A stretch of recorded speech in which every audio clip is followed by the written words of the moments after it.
The message arrived on a Tuesday morning, transmitted across 47 light-years of space in a language Earth's computers had never seen before. Within 6 hours, the world's best linguists and AI systems had cracked it. Within 12 hours, every government on Earth wished they hadn't. "Primitive species of the third planet," the message began, "you have been discovered by the Calreth Empire. Your world possesses resources we require. You have 2 choices.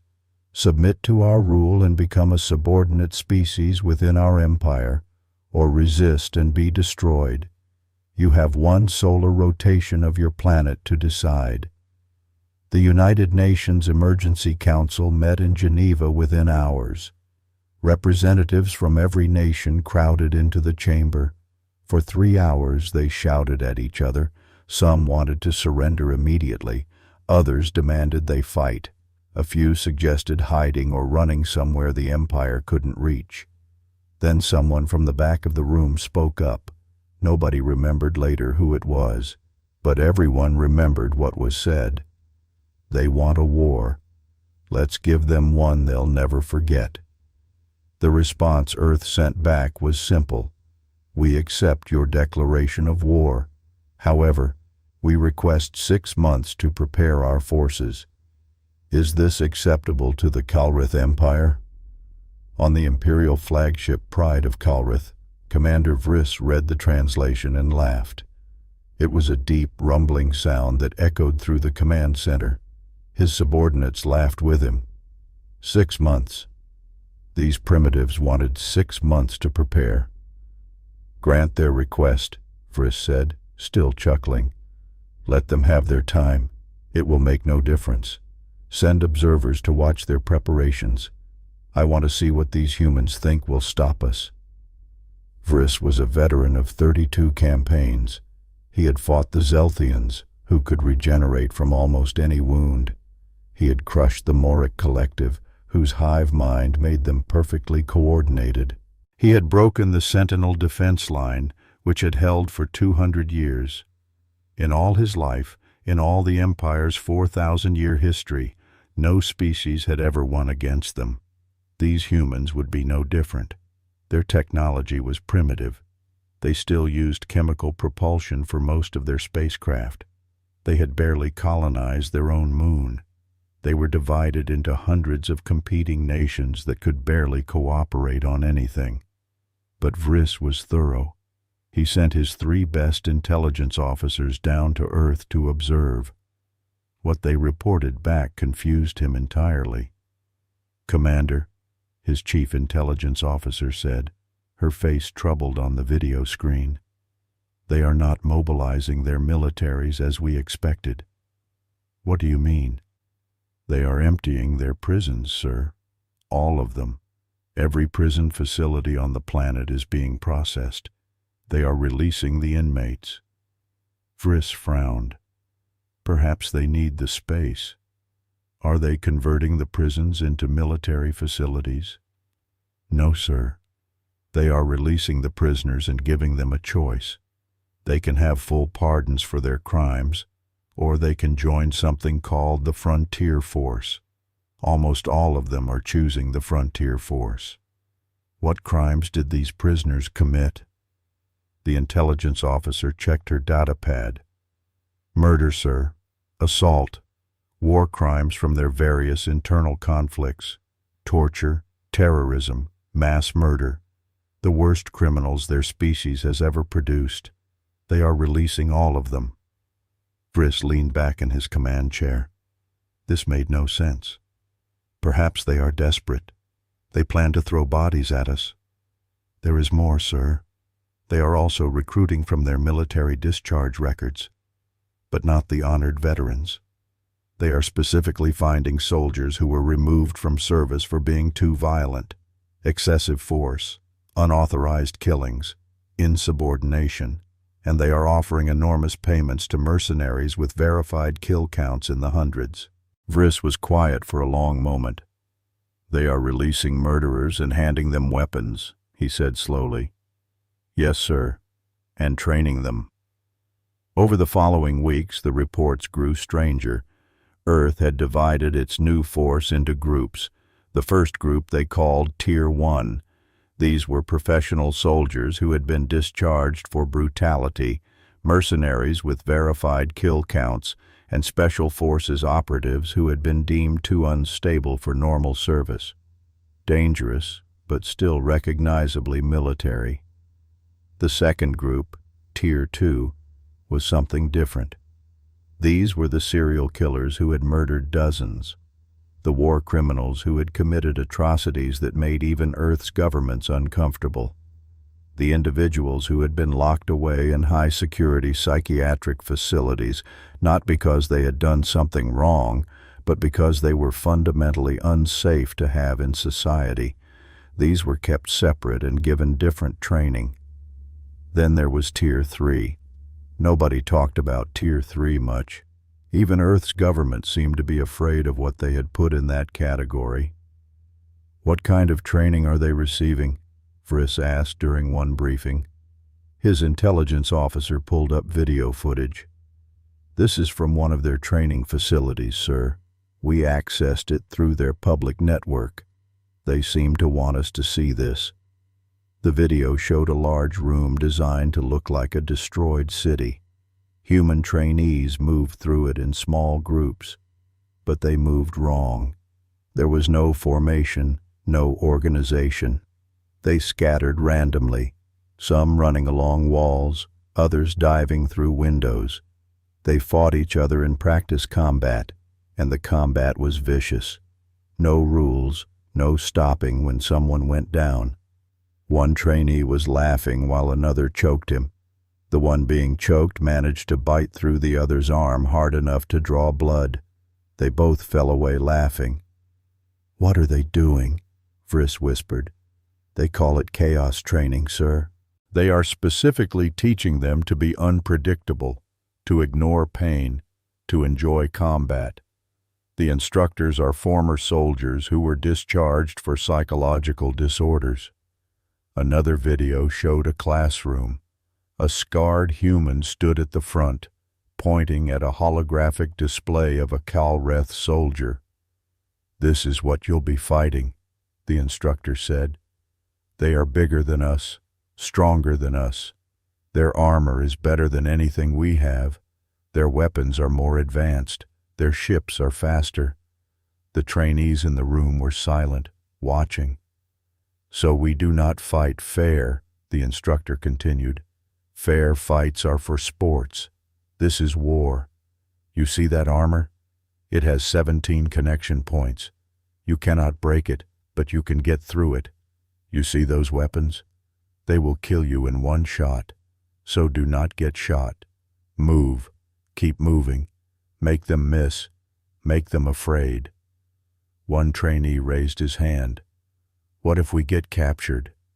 The instructor smiled. It was not a nice smile. "Then you make them regret it. You make them so uncomfortable, so disturbed that they let you go or kill you. Either way, you win. A live prisoner can escape. A dead prisoner becomes a warning." Vris watched dozens of these videos. He saw humans training in zero gravity by fighting each other with knives. He saw them practicing what they called boarding actions, cutting into a ship's hull and attacking the crew inside from every direction simultaneously. He saw them learning to make explosives from common materials, to build fear as a weapon, to use a dead environment as a weapon. "They are training terrorists," Vris said. "Not soldiers. Terrorists." "Yes, sir," his intelligence officer agreed, "but very effective ones." Earth's fleet began to assemble, and it was wrong in every possible way. Military vessels were supposed to be clean, organized, painted in proper colors. These ships looked like they had been built in scrapyards. Some had been. Earth had taken every civilian ship that could fly, stripped out the civilian parts, and welded on weapons. The weapons were primitive but numerous. Ballistic missiles using simple explosives, railguns firing chunks of metal at high speed, Kinetic launchers that just threw heavy objects very fast. Nothing sophisticated, nothing that required advanced technology, but there were thousands of them, and on their hulls, painted in bright colors, were marks, tallies, kill counts. "Sir," his intelligence officer said, "those marks are from before the war has even started." "They have painted kill counts as a promise," Vris muttered. The 6 months came to an end. Vris prepared his fleet for departure. He had 300 ships, each one a masterpiece of Calreth engineering. His crew were all veterans, trained from birth in the military arts. They knew 400 battle formations. They understood honor, discipline, and proper warfare. The night before departure, Vris received one final report from Earth. His intelligence officers had intercepted a transmission from Earth's command to their fleet. He read it alone in his quarters. "To all Frontier Force personnel, you know what you are. You know what you have done. Society locked you away because you were too dangerous, too violent, too broken. We needed you locked away because peace required it. But now we need you for what you are. We need your violence. We need your chaos. We need you to do what no civilized soldier would do. There are no rules in this fight. There are no laws. There are no limits. Win or lose, you will never be welcomed home as heroes. You will never be honored. But you will be free. Show the Empire what happens when humanity stops pretending to be civilized. Make them regret ever finding us." Vris put down the data pad and looked out at the stars. For the first time in his long military career, he felt something he had not felt before: doubt. The battle lasted 7 hours. In those 7 hours, everything Commander Vris understood about warfare died. The human fleet did not maneuver to counter his formation. They ignored it completely. Ships broke off from the main group in ones and twos, accelerating at speeds that should have killed their crews from the force alone. Some headed straight at his vessels. Others curved away in random directions. There was no pattern, no logic. "Target the lead ships," Vris ordered. "Fire when ready." His weapons officers opened fire. Calreth plasma cannons capable of cutting through a moon lanced out at the approaching human vessels. 3 ships exploded instantly, their primitive hulls no match for advanced weapons. But the humans did not slow down. They did not retreat. They did not even try to dodge in any coordinated way. Each ship moved independently, randomly, making it nearly impossible to predict where any of them would be. More ships exploded, 10, 20, 50, but hundreds more kept coming. "They are on suicide runs," his tactical officer said. "Multiple ships have set collision courses with our vessels. Point defense will handle them." The point defense systems activated, filling space with thousands of projectiles designed to destroy incoming missiles and debris. They worked perfectly, shredding most of the incoming human ships. But some got through. A human vessel, already burning and breaking apart, slammed into the side of the destroyer Relentless Pride. The explosion tore through 3 decks. "One ship," Vris said. "They traded 1 ship for minor damage. This is acceptable." Then 6 more human ships, all of them already damaged and listing, changed course toward other vessels in his fleet. His point defense destroyed 4. 2 got through. 1 hit the cruiser Eternal Vigilance. The other hit the carrier Dawn of Victory, detonating near the fighter bay. The carrier's entire front section exploded outward. Dawn of Victory is lost. 3,000 crew. Vris stared at his display. The humans were using their damaged ships as weapons. Ships that were already dying were being aimed at his fleet like missiles. Ships that had nothing left to lose. "Pull back," he ordered. "Reform at 10,000 kilometers. Get us away from these attacks." His fleet began to pull back, maintaining perfect formation even in retreat. The human ships pursued, but many were too damaged to keep up.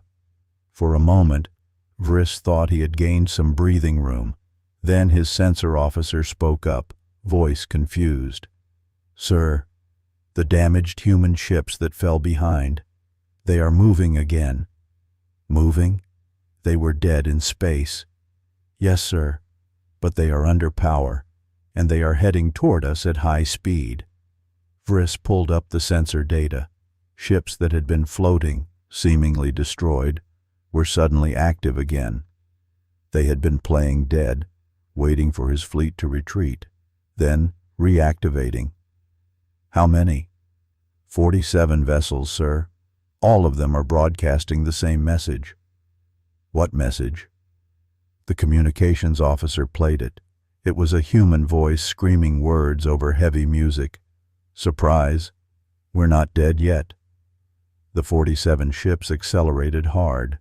They were too close to the fleet. Point defense was less effective at this range. The ships spread out, each one targeting a different vessel. Vris watched in growing horror as the ships closed in. His fleet fired everything they had. They destroyed 31 of the ships. 16 got through. The impacts were devastating, not because the ships themselves were so dangerous, but because the humans had filled them with explosives. They had turned damaged vessels into bombs, then flown them directly into his fleet while pretending to be dead. 6 destroyers heavily damaged, 2 cruisers destroyed, 1 carrier, the Eternal Dawn, hit in the reactor section, total loss. When it exploded, the blast caught 2 other ships nearby. In one attack, using ships he thought were already dead, the humans had destroyed or disabled 1/10 of his fleet.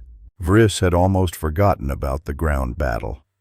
While the fleet engagement raged, he had ordered his troop carriers to proceed to the human colony on Proxima Centauri, a small settlement, barely 50,000 humans. His ground forces numbered 10,000 elite Calreth soldiers. It should have been straightforward. The troop carriers descended through the atmosphere. They landed in perfect formation around the human colony, which was burning from the orbital strikes. The first carrier's doors opened. Calreth soldiers marched out in perfect ranks, their armor gleaming, their weapons ready. They had done this 1,000 times on 100 worlds. The humans opened fire from everywhere at once, from buildings that were supposed to be destroyed, from holes in the ground, from positions that should not exist. The weapons were primitive, bullets and explosives, but there were so many of them, and the humans seemed to be concentrating their fire with disturbing effectiveness. Ground forces are taking heavy casualties. They are requesting support. "We already bombarded their positions," Vris said. "Where are they firing from?" The answer came from the ground commander, his voice strained. "They are in underground tunnels, sir. They built tunnels under the entire colony. The bombardment did not touch them." Vris felt a cold sensation in his chest. The humans had known the bombardment was coming. They had prepared for it. They had gone underground and waited. The ground battle turned into chaos. Calreth soldiers were trained for open warfare, for honorable combat. The humans fought from hiding, using ambushes and traps. They would shoot from a window, then disappear. They would detonate explosives remotely. They would attack from behind. One squad of Calreth soldiers entered a building searching for fighters. The building exploded. The humans had rigged the entire structure with explosives and waited for soldiers to enter before detonating it. Another squad was ambushed in a narrow street, humans dropping from rooftops with knives and improvised weapons. The fight was close and brutal. Calreth soldiers were bigger and stronger, but the humans fought like animals, clawing and biting when their weapons failed. Vris watched the helmet camera feeds in disbelief. One human fighter, shot 3 times and clearly dying, continued to fight.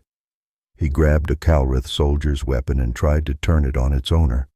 When that failed, he used his last strength to pull the pin on a grenade, killing himself and 2 soldiers nearby. "They do not fear death," his tactical officer whispered. "Why do they not fear death?" The ground battle lasted 3 hours. When it ended, the human colony was completely destroyed. Every building rubble, every tunnel collapsed. Of the 10,000 soldiers who had landed, only 6,000 made it back to the carriers. 4,000 dead or wounded, fighting an enemy that had numbered less than 5,000. The survivors were shaken. Vris could see it in their faces on the video feeds. They had won, but they looked like they had lost. One of the carriers reported finding a human survivor. They brought him aboard for interrogation. The human was young, maybe 20 years old. He had been shot twice and was missing his left hand. He should have been unconscious from blood loss and shock. Instead, he was laughing. "Why are you laughing?" the interrogator asked. The human looked up at the camera, knowing Vris was watching. His eyes were bright, almost feverish. "Because you think you won. We destroyed your colony. Your people are dead." "Yeah," the human said, still laughing. "We're dead, but we took 4,000 of yours with us. And now you know. Now you understand what kind of fight this is going to be." The interrogator leaned forward. "Why do you fight like this? Where is your honor? Your discipline?" The human's laughter stopped. His face became serious. "Honor? Discipline? We're not soldiers. We're criminals, psychopaths, and killers. Earth opened the cages and pointed us at you. We have been locked away our whole lives, and now we are free. Free to fight, free to kill, free to die, and we're having the time of our lives. But you will lose," the interrogator said. "We are stronger. We have more ships, better technology. You cannot win." The human smiled again. It was a terrible smile. "Maybe. But we will make you regret ever finding Earth. We will make you scared to sleep. We will make every victory cost you so much that you will wish you had never started this war." "What shall we do with him, Commander?" Vris thought for a moment. Then he made a decision he would later wonder about. "Release him. Give him medical treatment, put him on a shuttle, and send him back to Earth. I want Earth to know what happened here. I want them to see what we can do." The human was treated, his wound sealed, his missing hand fitted with a basic prosthetic. They put him on a shuttle with enough fuel to reach the nearest human outpost. Before he left, the human asked to speak to Vris directly. The human's face appeared on his screen, still pale from blood loss, but still smiling. "Thank you for the medical treatment. Very honorable of you. I want your people to know what happens when they fight us," Vris said. "Oh, they will know. But not the message you think you are sending." "What do you mean?" The human leaned closer to the camera. "You killed 5,000 of us and lost 4,000 of your own. That is nearly 1-to-1. And we were not even your main target. We were just a colony, a small settlement. Now imagine what the main fleet will do. The Tier 1 fighters. And if things get bad, Tier 2. And if things get really bad, Tier 3. "What is Tier 3? Vris asked before he could stop himself. The human's smile faded. For the first time, he looked completely serious. "Pray to your gods you never find out." The shuttle launched. Vris sat in his command chair, staring at the casualty reports. 8 ships destroyed or crippled.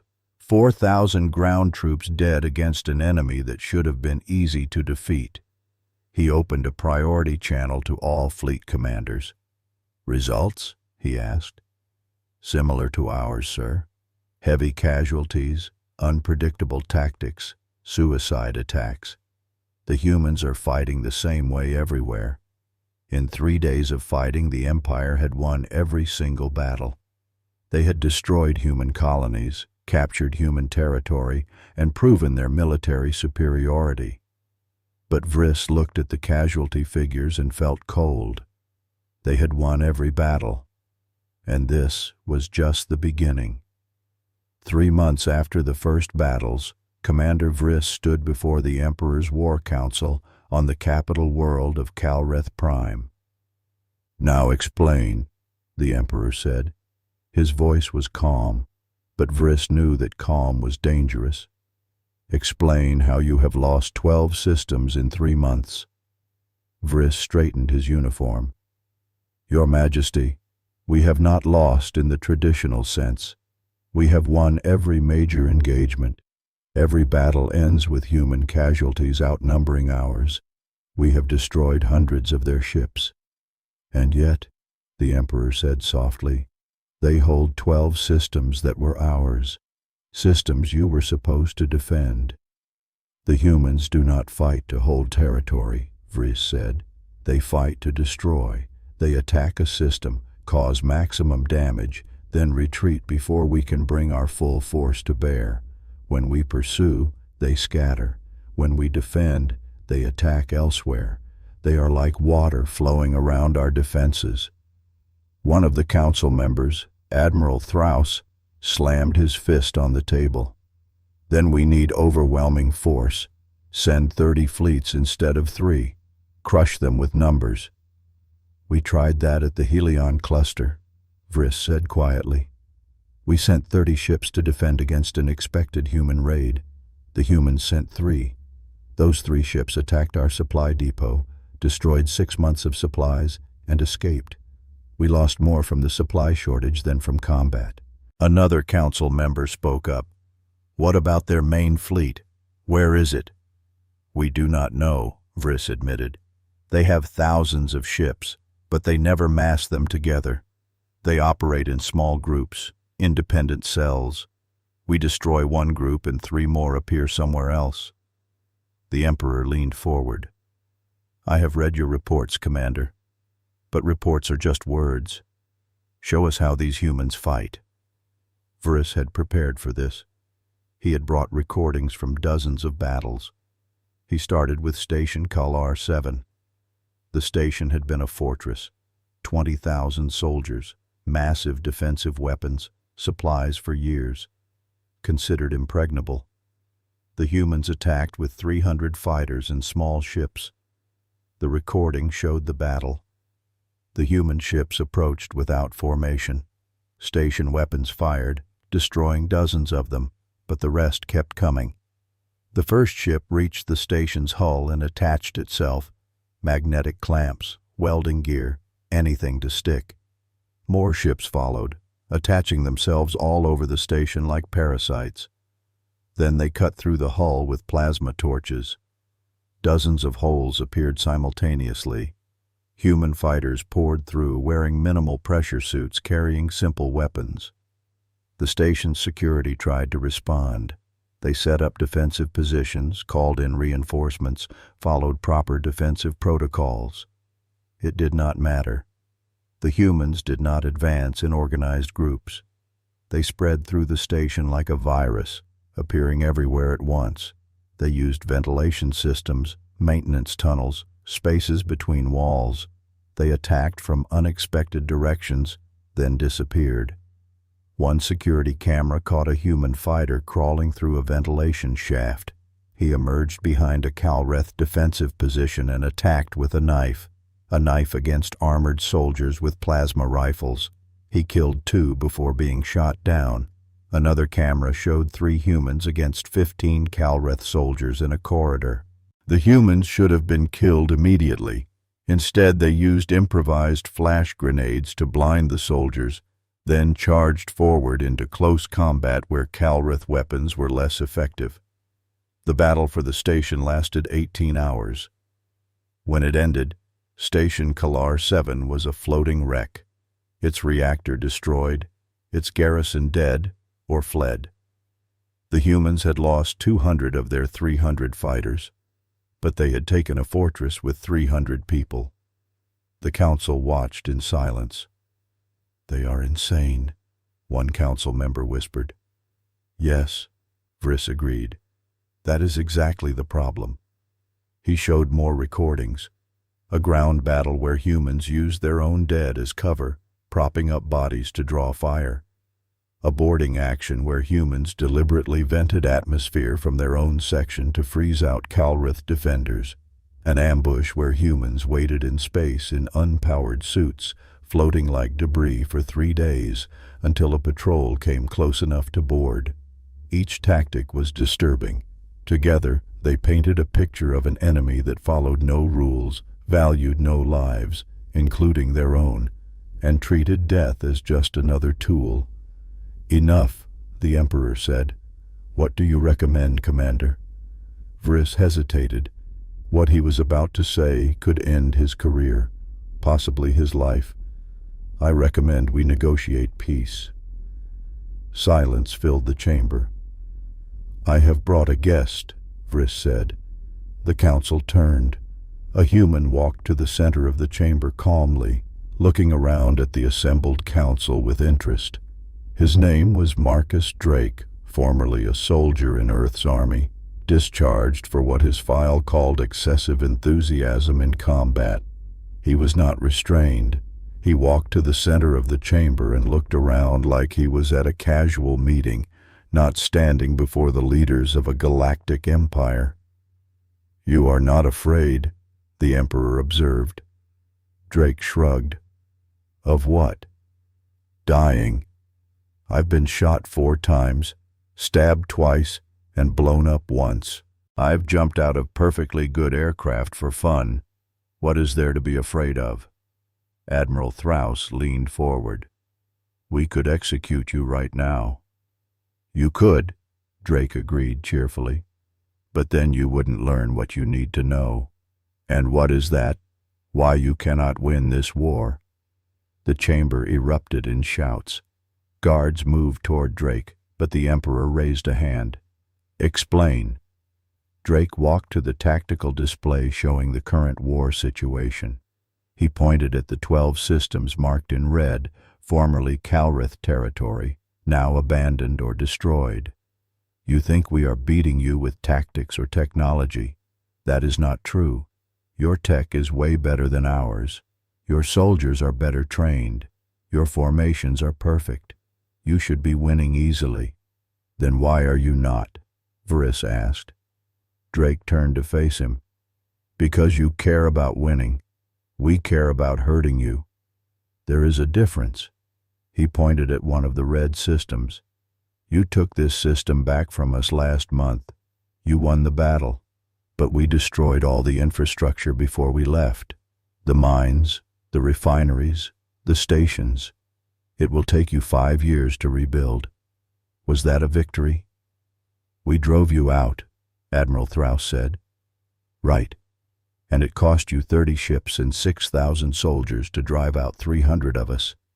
And we will probably come back in a month and do it again.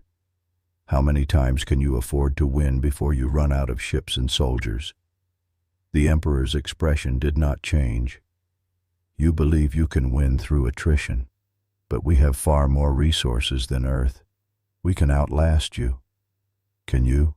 Drake asked. "See, that's the thing. We sent Tier 1 first.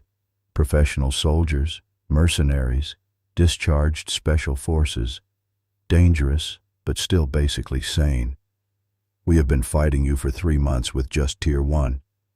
"And?" Vris prompted. "Earth has already authorized the deployment of Tier 2. They launch next week." Vris felt his blood run cold.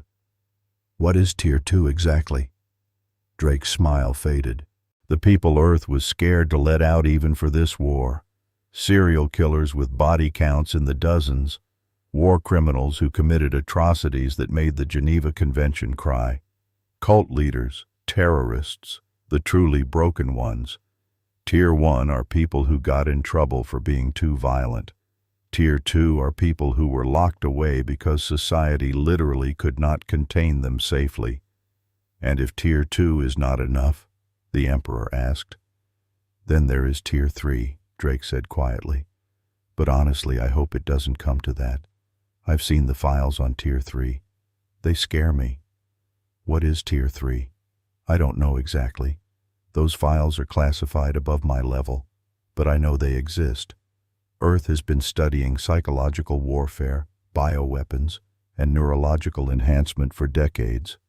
All the projects that were shut down for being too dangerous or too immoral, they put all of that into Tier 3.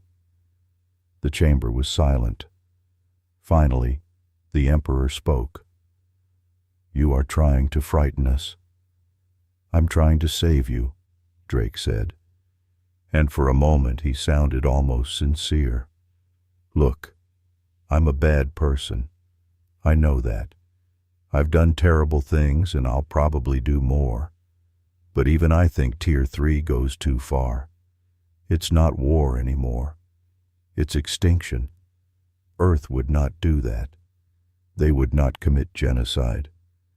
Earth would do anything to survive," Drake said. "And right now, survival means winning this war. If you force them to deploy Tier 3, they will. And then everyone loses." He walked back to the center of the chamber. "Every soldier you lose is one of your best, trained from childhood, valuable and irreplaceable. Every soldier we lose is someone Earth was happy to get rid of anyway. We are trading our trash for your treasures. How long can you afford that trade?" "Your Majesty," Vris said carefully, "Drake speaks truth even if it is unpleasant. We are winning battles but losing the war. Our forces are exhausted, our supply lines are stretched, and the humans show no sign of stopping." "Because we cannot stop," Drake added. "Most of us have nothing to go back to. We are criminals, remember? When this war ends, we go back to prison or we die.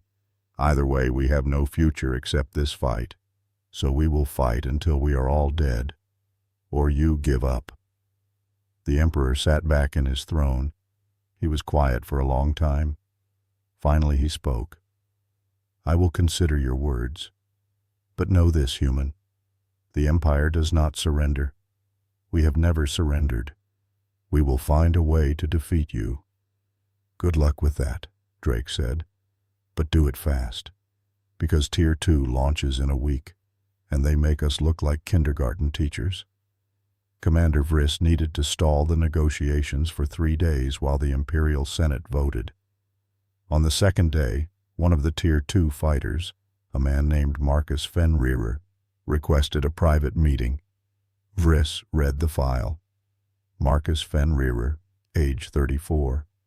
Former Special Forces, discharged after killing 14 enemy combatants in close combat with his bare hands. After discharge, arrested for multiple violent crimes.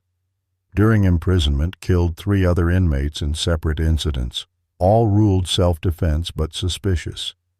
Psychological evaluation, severe antisocial personality disorder, possible sadism, high intelligence, complete lack of fear response. "Why does he want to meet me?" Vris asked. "He said he has information you need about Tier 3. That decided it. I will meet him." The meeting room was small, just a table and 2 chairs. Marcus Fenrirer was already there, sitting casually with his feet up on the table. He was younger than Vris expected, with dark hair and eyes that seemed almost black. His face was unmarked except for a single scar running from his left ear to his chin.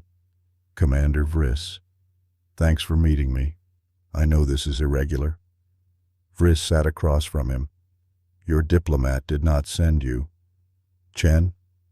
"Nah, she would have told me not to come. But I wanted to talk to you privately. Soldier to soldier. You are not a soldier. You are a criminal." Fenrirer laughed. "True. Very true. But I used to be a soldier and you still are. So we can talk straight. What do you want?" Fenrirer's smile faded. "I want to give you some advice. Accept the peace terms. Take the deal. Go home." "Why would you want that? Are you not here to fight?" "Oh, I'm here to fight. I'm really hoping you say no, actually. I've been locked up for 7 years and I really want to hurt someone. But I thought you should know what you're getting into if you keep this war going. Threats? Facts." Fenrir leaned forward. Tier 1 was professionals having fun. Tier 2 is monsters off the leash. But Tier 3 is something different entirely. Tell me, what is Tier 3? Fenrir looked uncomfortable for the first time. I don't know all the details, but I know some things. Tier 3 is not fighters. It's not soldiers at all. It's everything Earth tried and decided was too immoral to use. Biological weapons designed to target specific species, psychological warfare using subliminal programming, viruses that rewrite behavior, nanomachines that can infiltrate and sabotage from within. Every evil experiment that Earth's government shut down over the last century, they kept the data, they kept the research, and they put it all into Tier 3. Vris felt cold. That would violate every galactic treaty. Yeah, well, you started a war with us. Treaties went out the window. And here's the thing, Commander. If they deploy Tier 3, it won't just hurt your military. It will hurt your entire species, your civilians, your children, everything. You are trying to scare me. I'm trying to save you. Fenrir said it with something that sounded almost like sincerity. Look, I'm a bad person. I know that. But even I think Tier 3 goes too far. It's not war anymore. It's extinction. Earth would not do that. They would not commit genocide. Earth would do anything to survive. And right now, survival means winning. If you force them to deploy Tier 3, they will. And then everyone loses. He stood up and walked to the door, then paused. Oh, and one more thing. These 5 of us here as security, we're not the scariest ones in Tier 2. We're the ones stable enough to be in public. The really dangerous ones are still on the ships. If this goes bad, you'll meet them. Trust me, you don't want that. Vris went back to his intelligence files. What he read there made his blood freeze. Tier 3 was not a bluff. It was real. Earth had developed biological weapons, diseases that could target specific genetic markers. They had tested them, refined them, then officially destroyed them and signed treaties banning their use. But the data still existed. Earth had researched psychological warfare, sounds and frequencies that could induce fear or aggression, drugs that could alter behavior, mind control techniques. They had deemed these too dangerous. The research still existed. Earth had experimented with nanotechnology, microscopic machines that could infiltrate bodies or systems, gathering information or causing sabotage from within. Shut down due to ethical concerns. The technology still existed. If Earth deployed Tier 3, the war would become something far worse than a conflict between soldiers. Vris made his decision.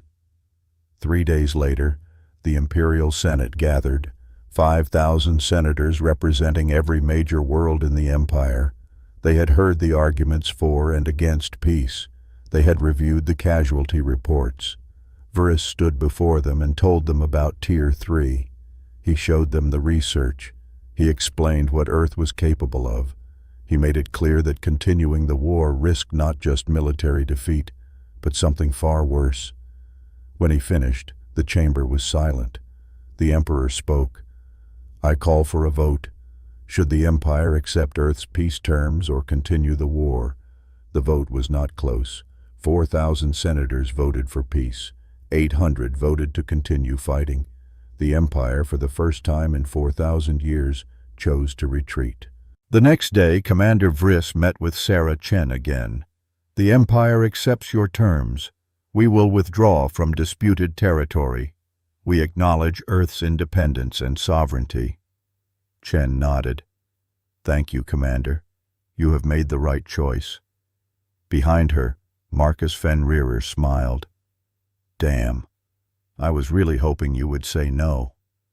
I know, Vris said. That is why I said yes. The treaty was signed 6 weeks later on neutral station Osiris. The document was simple.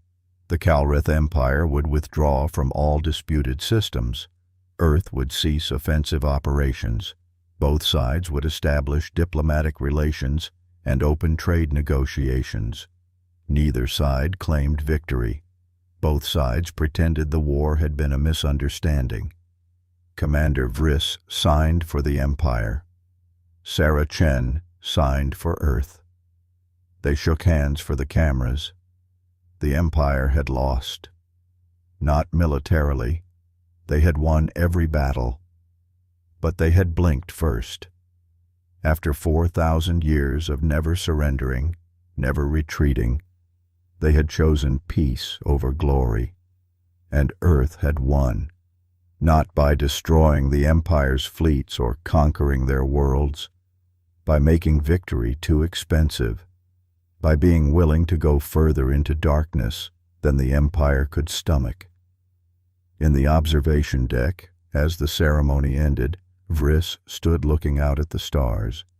Marcus Fenrir stood nearby, also watching the void. "You are not celebrating," Vris observed. Fenrir shrugged. "Nothing to celebrate.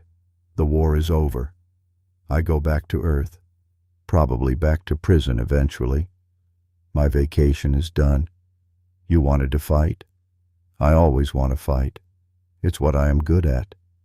But peace is probably better for everyone else. So whatever."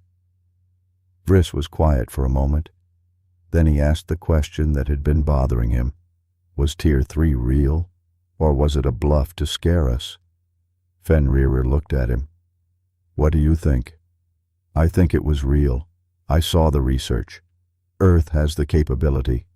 Then there is your answer. But would Earth have actually used it?" Fenrir smiled, but it was a sad smile. "You know what's funny? I don't know. I really don't. Earth's government is desperate to look civilized. They want to be the good guys. They locked people like me away because we reminded them of what humanity can be. But when their survival was threatened, they let us out. They armed us. They pointed us at you." He turned back to the stars. "So would they use Tier 3 if they had to?" "I think they would. Because survival beats morality every time. But I'm glad you didn't make them choose." 1 month later, Vris retired from military service. He spent his days writing a manual on warfare. Not the kind the Empire had taught for millennia. This was something different. A study of psychological warfare, asymmetric combat, and fighting enemies who did not follow traditional rules. The book was titled, "Never Fight Species Who Have Nothing to Lose." It became required reading at the Imperial War Academy within 5 years. On Earth, the aftermath was complicated. The Frontier Force personnel returned as heroes. Parades were held. Medals were awarded. Politicians gave speeches about their bravery and sacrifice. But within weeks, the reality set in. Earth had sent criminals and psychopaths to fight a war. And now they were back. Most could not simply return to civilian life. Many did not want to. The truth about Tier 3 leaked eventually. News organizations got hold of classified documents. Scientists came forward to confirm that yes, Earth had developed weapons that could target specific species. Yes, they had been prepared to use them if necessary. The scandal dominated news cycles for months. Investigations were launched. Government officials resigned or faced prosecution. But most people understood.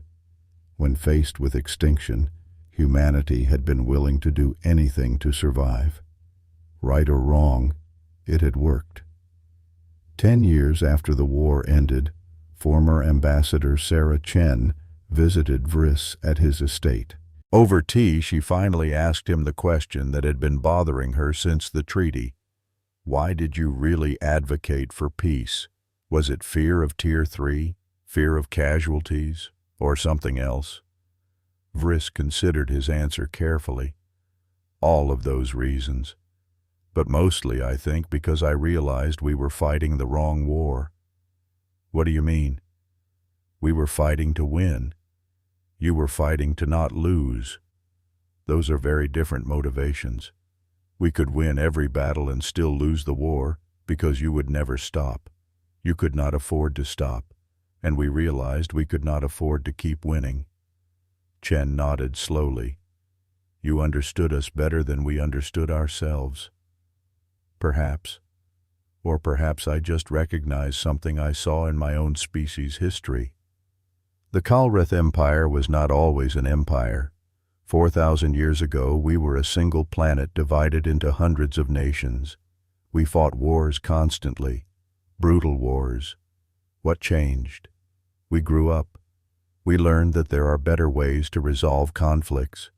We developed honor codes, diplomatic protocols, rules of war. We became civilized, and those rules served us well for millennia. Until we met you. Chen looked out the window. Do you think we are capable of becoming civilized like you? I think you are already civilized, Vris said. The fact that you are willing to break those rules to survive does not make you uncivilized. It makes you pragmatic. Some would say it makes us monsters. Some of your people are monsters, Vris said bluntly. I met them, but they are your monsters.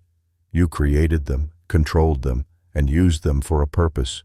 That takes a kind of strength we Calreth lack. They talked for hours. When Chen finally left, Vris felt something he had not felt in years. Hope. A new threat emerged.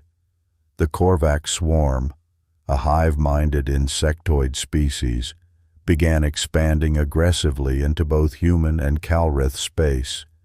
They did not negotiate. They did not accept diplomacy. They simply consumed everything in their path. The Calreth mobilized their fleets. Earth mobilized the Frontier Security Force, but separately, neither could stop the swarm. Then someone in Earth's government had an idea. The joint operation was unprecedented. Calreth ships providing advanced weapons and defensive technology, human fighters providing unpredictable tactics and fearless aggression, working together, coordinating for the first time. The Battle of Korvax Prime lasted 3 weeks. Both sides took heavy casualties, but in the end, the combined force destroyed the swarm's central hive and broke the invasion. Vris, brought out of retirement to advise, stood on the command deck of a Calreth flagship and watched the final battle. Next to him stood Marcus Fenrirer, now officially a consultant with the Frontier Security Force. You know what's funny? Fenrirer said as they watched explosions light up the darkness. We spent a year trying to kill each other. Now we're fighting side by side. War makes strange allies, Vris said. Damn, it feels good to be fighting again.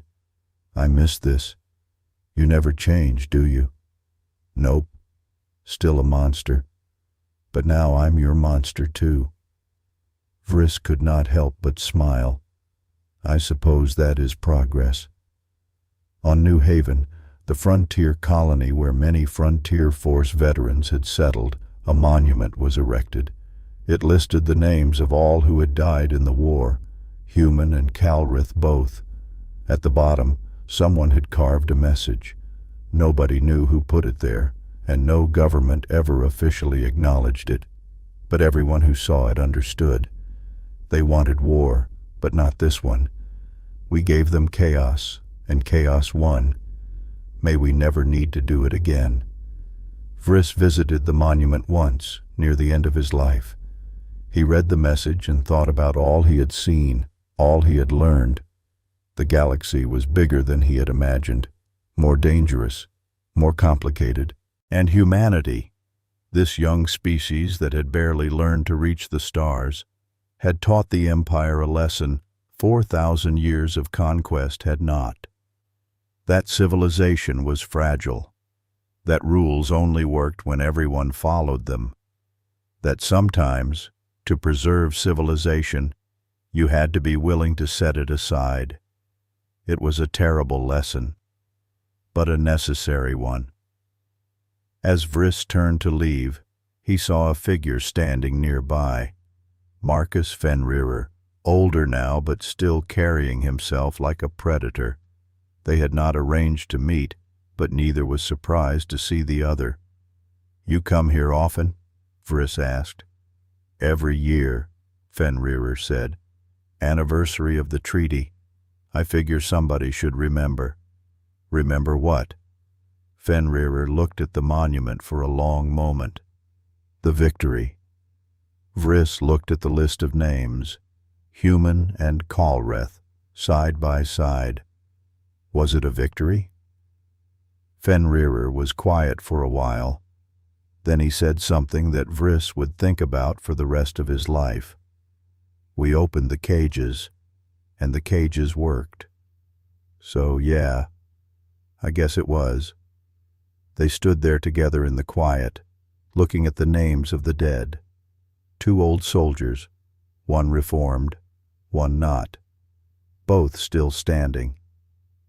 HFY, humanity.